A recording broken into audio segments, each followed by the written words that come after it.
Hello दोस्तों, अभी के इस क्लास में सोशल साइंस यानी सामाजिक विज्ञान के 80 ऑब्जेक्टिव क्वेश्चन देखेंगे जो आपकी परीक्षा में पूछा जाएगा। तो आप लोग से रिक्वेस्ट है कि आप लोग इस क्लास को पूरा वॉच कीजिएगा।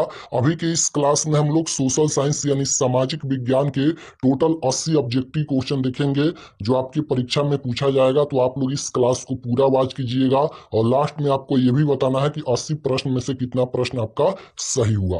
तो आप लोग इस क्लास को पूरा वॉच कीजिएगा और 80 ऑब्जेक्टिव क्वेश्चन आपके परीक्षा में पूछा जाएगा सोशल साइंस यानी सामाजिक विज्ञान से। 80 में से 40 प्रश्नों का उत्तर देना है एग्जाम में। तो आइए पहला नंबर क्वेश्चन देखते हैं। फर्स्ट क्वेश्चन यहाँ पर पूछा गया है, महात्मा गांधी ने किस पत्र का संपादन किया। बताना है कि महात्मा गांधी ने किस पत्र का संपादन किया। तो आपको याद रखना है कि महात्मा गांधी ने यंग इंडिया का संपादन किया। ऑप्शन नंबर बी बिल्कुल राइट आंसर हो जाएगा। आपको याद रखना है कि महात्मा गांधी ने किस पत्र का संपादन किया, यंग इंडिया का संपादन किया। क्वेश्चन नंबर 2 पूछा गया है, किस पत्र ने रातों रात वर्नाक्यूलर प्रेस एक्ट से बचने के लिए अपनी भाषा बदल दी। तो आपको याद रखना है अमृत बाजार पत्रिका। ऑप्शन नंबर सी बिल्कुल राइट आंसर हो जाएगा। क्वेश्चन नंबर 3 पूछा गया है कि 13वीं सदी में किसने ब्लॉक प्रिंटिंग के नमूने यूरोप में पहुंचाए। तो आपको याद रखना है ये हो जाएगा Marco Polo. Option number A बिल्कुल राइट आंसर हो जाएगा। क्वेश्चन नंबर 4 पूछा गया है, गुटेनबर्ग का जन्म किस देश में हुआ था। तो याद रखना है गुटेनबर्ग का जन्म जर्मनी में हुआ था। और गुटेनबर्ग ने किस पुस्तक की छपाई की, तो बाइबिल पुस्तक की छपाई की, ये भी आपको याद रखना है। तो गुटेनबर्ग का जन्म किस देश में हुआ था, जर्मनी में। क्वेश्चन नंबर 5 पूछा गया है, गुटेनबर्ग ने सर्वप्रथम किस पुस्तक की छपाई की। तो अभी हम बताए हैं कि गुटेनबर्ग का जन्म जर्मनी में हुआ था। जन्म तो जर्मनी में हुआ था लेकिन किस पुस्तक की छपाई की सर्वप्रथम, तो आपको याद रखना है बाइबिल। ऑप्शन नंबर डी बिल्कुल राइट आंसर होगा। क्वेश्चन नंबर 6 पूछा गया है कि किसने कहा मुद्रण ईश्वर की दी हुई महानतम देन है, सबसे बड़ा तोहफा। किसने कहा, तो आपको याद रखना है मार्टिन लूथर ने कहा। ऑप्शन नंबर बी बिल्कुल राइट आंसर हो जाएगा क्वेश्चन नंबर 6 का। क्वेश्चन नंबर 7 पूछा गया है, रूसो कहाँ का दार्शनिक था। रूसो कहाँ का दार्शनिक था, तो आपको याद रखना है फ्रांस का। ऑप्शन नंबर ए बिल्कुल राइट आंसर हो जाएगा। रूसो कहाँ का दार्शनिक था, फ्रांस का। क्वेश्चन नंबर 8 पूछा गया है कि सविनय अवज्ञा आंदोलन कब और किस यात्रा से शुरू हुआ।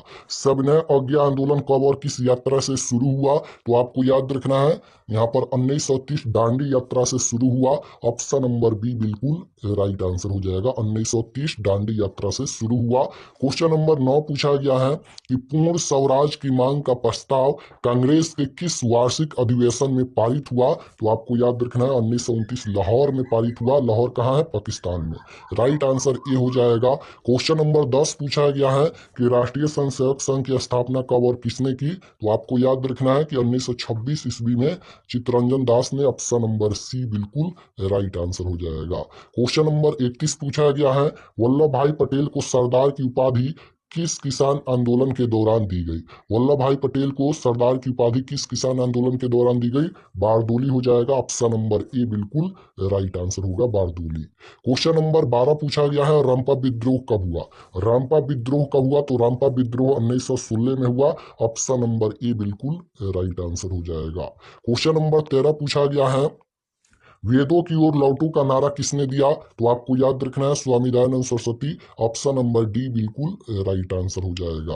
क्वेश्चन नंबर 14 पूछा गया है कि अंकुरवाट का मंदिर कहाँ स्थित है। तो आपको याद रखना है कि अंकुरवाट का मंदिर कंबोडिया में स्थित है। Right answer option number D हो जाएगा। अंकुरवाट का मंदिर का निर्माण किसने करवाया था, तो सूर्यवर्मन द्वितीय ने। अंकुरवाट के मंदिर में किस हिंदू देवता का मंदिर है, विष्णु देवता का मंदिर है, ये भी आपको याद रखना है। तो अंकुरवाट का मंदिर कहाँ स्थित है, कंबोडिया में स्थित है। क्वेश्चन नंबर 15 है कि हिंद चीन पहुंचने वाले प्रथम व्यापारी कौन थे, तो पुर्तगाली थे। आपको याद रखना है ऑप्शन नंबर सी बिल्कुल राइट आंसर। क्वेश्चन नंबर 16 है कि हिंद चीन में बसने वाले फ्रांसीसी कहे जाते थे।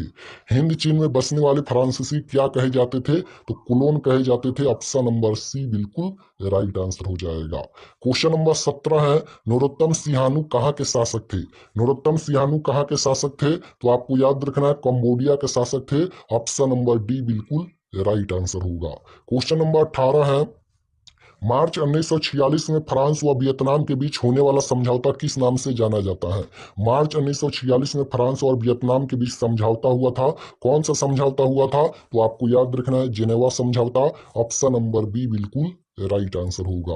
क्वेश्चन नंबर 19 है, कोयला किस प्रकार का संसाधन है? तो कोयला एक अनविकरणीय संसाधन है। ऑप्शन नंबर ए बिल्कुल राइट आंसर होगा। क्वेश्चन नंबर 20 है, सौर ऊर्जा निम्नलिखित में कौन सा संसाधन है? तो सौर ऊर्जा नवीकरणीय संसाधन है, यानी पुनः पूर्ति योग्य है। ऑप्शन नंबर बी बिल्कुल राइट आंसर होगा। क्वेश्चन नंबर 21 पूछा गया है कि समुद्री क्षेत्र में राजनीतिक सीमा के कितने किलोमीटर क्षेत्र तक संप्रदा निहित है? तो 12.2 किलोमीटर। ऑप्शन नंबर सी बिल्कुल राइट आंसर होगा। क्वेश्चन नंबर 22 है, पेट्रोलियम किस प्रकार का संसाधन है? तो पेट्रोलियम भी और कोयला भी अनविकरणीय संसाधन है। ऑप्शन नंबर ए बिल्कुल राइट आंसर हो जाएगा।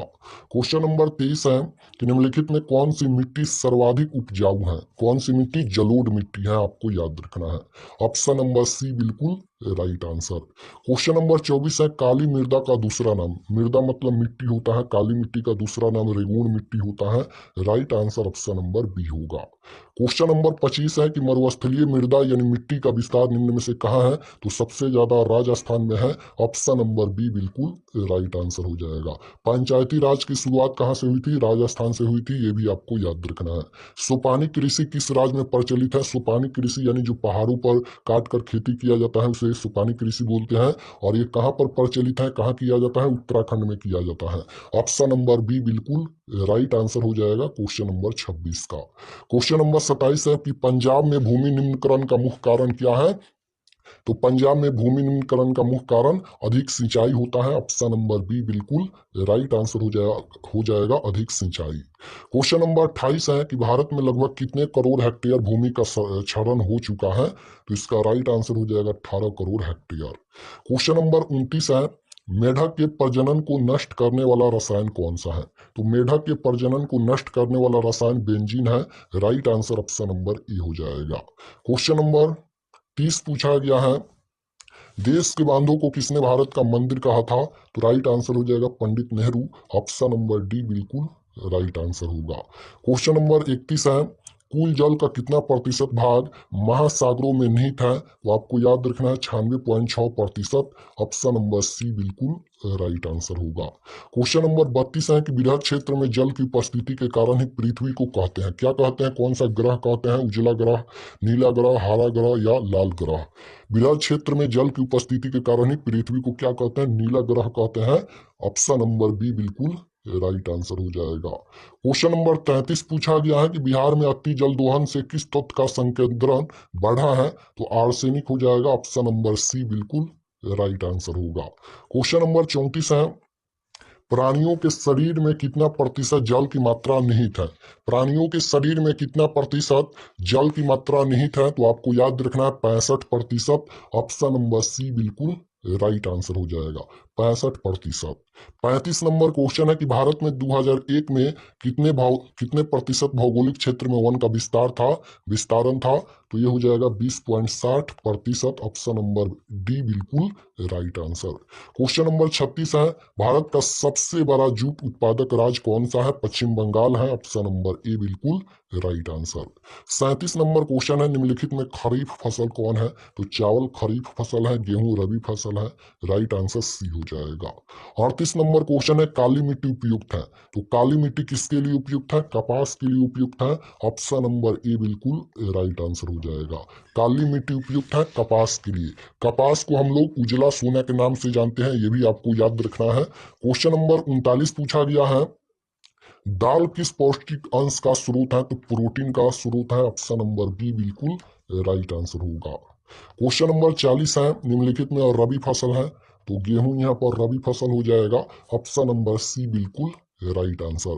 क्वेश्चन नंबर 41 है, रबी की फसल किन महीनों में बोई जाती है? तो अक्टूबर नवंबर में बोई जाती है। Right answer option number C हो जाएगा।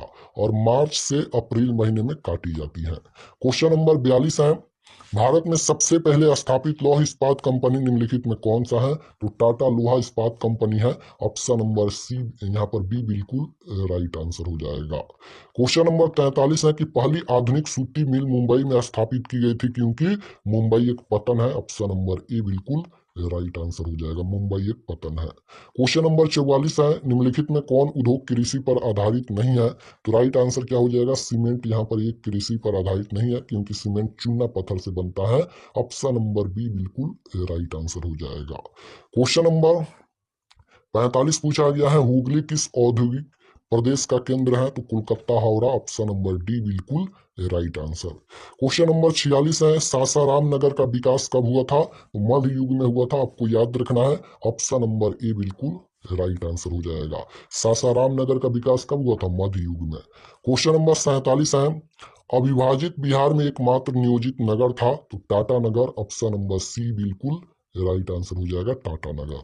48 नंबर क्वेश्चन है, बिहार का सबसे बड़ा नगर कौन सा है? तो बिहार का सबसे बड़ा नगर पटना है, राइट आंसर ए होगा। क्वेश्चन नंबर 49 है, झारखंड राज्य का गठन कब हुआ था? तो राइट आंसर हो जाएगा, झारखंड राज्य का गठन कब हुआ था? 15 नवंबर 2000 को, ऑप्शन नंबर सी बिल्कुल राइट आंसर हो जाएगा। क्वेश्चन नंबर 50 है, महात्मा बुद्ध को ज्ञान की प्राप्ति कहाँ हुई? Bodh Gaya, right answer option number B होगा। 51 नंबर क्वेश्चन है, बिहार में कैसी मिट्टी पाई जाती है? बिहार में जलोढ़ मिट्टी पाई जाती है, ऑप्शन नंबर डी बिल्कुल राइट आंसर होगा। 52 नंबर क्वेश्चन है, बिहार राज्य है? तो बिहार राज्य कृषि प्रधान राज्य है, right answer option number D हो जाएगा। क्वेश्चन नंबर 53 पूछा गया है कि कौन सा संशोधन अधिनियम द्वारा सरकार का तीसरा स्तर बनाया गया था? तो इसका राइट आंसर आपको याद रखना है कौन सा, तो यहाँ पर हो जाएगा 73वां संशोधन, option number B right answer. Question number 54 है कि निम्न में कौन सा पंचायती राज व्यवस्था का दूसरा स्तर है? तो ये हो जाएगा पंचायत समिति, ऑप्शन नंबर सी बिल्कुल राइट आंसर हो जाएगा। क्वेश्चन नंबर 55 है, पंचायती राज व्यवस्था सर्वप्रथम किस राज्य में लागू किया गया? तो आपको याद रखना है कि पंचायती राज व्यवस्था सर्वप्रथम सबसे पहले राजस्थान में लागू किया गया, ऑप्शन नंबर ए बिल्कुल राइट आंसर होगा। क्वेश्चन नंबर 56 है, ग्राम कचहरी का प्रधान कौन होता है? ग्राम कचहरी का प्रधान पूछा गया है, सरपंच होता है, ऑप्शन नंबर बी बिल्कुल राइट आंसर होगा। 57 नंबर क्वेश्चन है, भारत में किस प्रकार की शासन प्रणाली है? तो ये हो जाएगा, किस प्रकार का शासन प्रणाली है? संघीय, अध्यक्षीय, ये तो होगा नहीं, संघीय और संसदीय, ये भी नहीं होगा, ऑप्शन नंबर बी हो जाएगा, संघीय और संसदीय, right answer B. Question number 58 है कि बिहार में पंचायती राज व्यवस्था का कार्यकाल मात्र 5 वर्ष का होता है, right answer option number D हो जाएगा। नेक्स्ट क्वेश्चन है, पटना नगर निगम के प्रधान को क्या कहा जाता है? तो महापौर कहा जाता है, ऑप्शन नंबर ए बिल्कुल राइट आंसर होगा। 60 नंबर क्वेश्चन है, पंचायती राज के त्रिस्तरीय स्वरूप में इनमें कौन नहीं है? तो पंचायत समिति नहीं है, ऑप्शन नंबर बी बिल्कुल राइट आंसर हो जाएगा। क्वेश्चन नंबर 61 है, यहाँ पर भारतीय संविधान की 8वीं अनुसूची में कितनी भाषाओं को स्थान दिया गया है? तो 22 स्थान को, ऑप्शन नंबर बी बिल्कुल राइट आंसर हो जाएगा। नेक्स्ट क्वेश्चन है कि भारत में पहला नगर निगम कहाँ बना? तो Madras, Chennai, option number C बिल्कुल राइट आंसर होगा। नेक्स्ट क्वेश्चन है कि वर्ष 1975 भारतीय राजनीति में किस लिए जाना जाता है? तो आपको याद रखना है कि देश के अंदर आपातकाल लागू हुआ था, ऑप्शन नंबर सी बिल्कुल राइट आंसर हो जाएगा। वर्ष 1975 भारतीय राष्ट्रीय किस लिए जाना जाता है? तो देश के अंदर आपातकाल लागू हुआ था, right answer option number C होगा।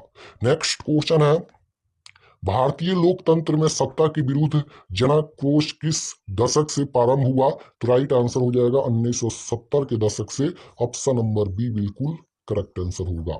नेक्स्ट क्वेश्चन है, बिहार में संपूर्ण क्रांति यानी छात्र आंदोलन का नेतृत्व निम्नलिखित में से किसने किया?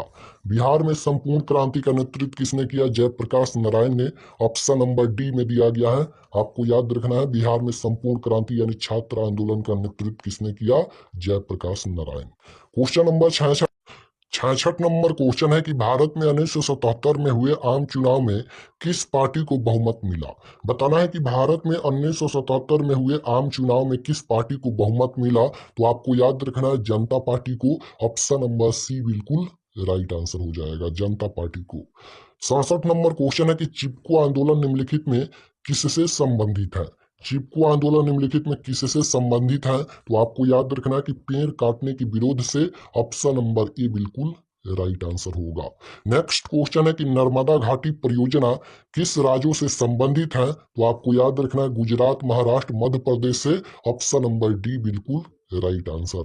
नेक्स्ट क्वेश्चन है सूचना का अधिकार आंदोलन की शुरुआत कहां से हुई? सूचना का अधिकार आंदोलन की शुरुआत कहां से हुई? तो आपको याद रखना है राजस्थान से। ऑप्शन नंबर ए बिल्कुल राइट आंसर हो जाएगा राजस्थान से। नेक्स्ट क्वेश्चन है बोल्बिया में जन संघर्ष के मुख्य कारण क्या है? तो पानी की कीमत में वृद्धि। ऑप्शन नंबर ए बिल्कुल राइट आंसर हो जाएगा पानी की कीमत में वृद्धि। नेक्स्ट क्वेश्चन है श्रीलंका कब आजाद हुआ? श्रीलंका कब आजाद हुआ? तो 1948 ईस्वी में श्रीलंका आजाद हुआ। ऑप्शन नंबर बी बिल्कुल राइट आंसर होगा। नेक्स्ट क्वेश्चन है राजनीति दलों की न्यूज सर्वप्रथम किस देश में पड़ी? तो राजनीति दलों की न्यूज सर्वप्रथम किस देश में पड़ी? ब्रिटेन में। ऑप्शन नंबर ए बिल्कुल राइट आंसर हो जाएगा ब्रिटेन में। नेक्स्ट क्वेश्चन है कि जनता दल यूनाइटेड पार्टी का गठन कब हुआ? तो 2004 में। ऑप्शन नंबर डी बिल्कुल राइट आंसर होगा। नेक्स्ट क्वेश्चन है गठबंधन सरकार की पकड़ प्रशासन पर होती है तो ढीली होती है। ऑप्शन नंबर बी बिल्कुल राइट आंसर होगा। नेक्स्ट क्वेश्चन है कि निम्नलिखित में किसे विशेष राज्य का दर्जा प्राप्त है? तो राइट आंसर हो जाएगा Jammu Kashmir. Option number C बिल्कुल राइट आंसर। नेक्स्ट क्वेश्चन है नदियों में बाढ़ आने का प्रमुख कारण क्या था? नदियों में बाढ़ आने का प्रमुख कारण क्या था? तो इसका राइट आंसर क्या हो जाएगा? प्रमुख कारण क्या था? ये हो जाएगा नदी की तली में अवसाद का जमाव। ऑप्शन नंबर बी बिल्कुल राइट आंसर हो जाएगा। इनमें से सभी होना चाहिए लेकिन नहीं दिया गया है तो ऑप्शन नंबर बी ही होगा। नेक्स्ट क्वेश्चन है बिहार का कौन सा क्षेत्र बाढ़ग्रस्त क्षेत्र है? तो सबसे ज्यादा बाढ़ आता है उत्तरी बिहार में। ऑप्शन नंबर डी बिल्कुल राइट आंसर होगा। नेक्स्ट क्वेश्चन है निम्नलिखित में किस नदी को बिहार का सूप कहा जाता है? निम्नलिखित में किस नदी को बिहार का सूप कहा जाता है? तो आपको याद रखना है कोसी नदी को बिहार का सूप कहा जाता है। ऑप्शन नंबर सी बिल्कुल राइट आंसर होगा। नेक्स्ट क्वेश्चन है बाढ़ क्या है? तो बाढ़ एक प्राकृतिक आपदा है। Right answer option number A हो जाएगा। आपदा दो प्रकार के होते हैं, प्राकृतिक आपदा, मानव जनित आपदा। 80 नंबर क्वेश्चन है सूखा यानी सुखाड़ किस प्रकार की आपदा है? तो ये हो जाएगा ये भी प्राकृतिक आपदा है। ऑप्शन नंबर ए बिल्कुल राइट आंसर हो जाएगा क्योंकि बाढ़, सुखाड़, भूकंप ये सभी प्रकृति के रूप में घटित होता है इसलिए प्राकृतिक आपदा होगा। राइट आंसर ए होगा।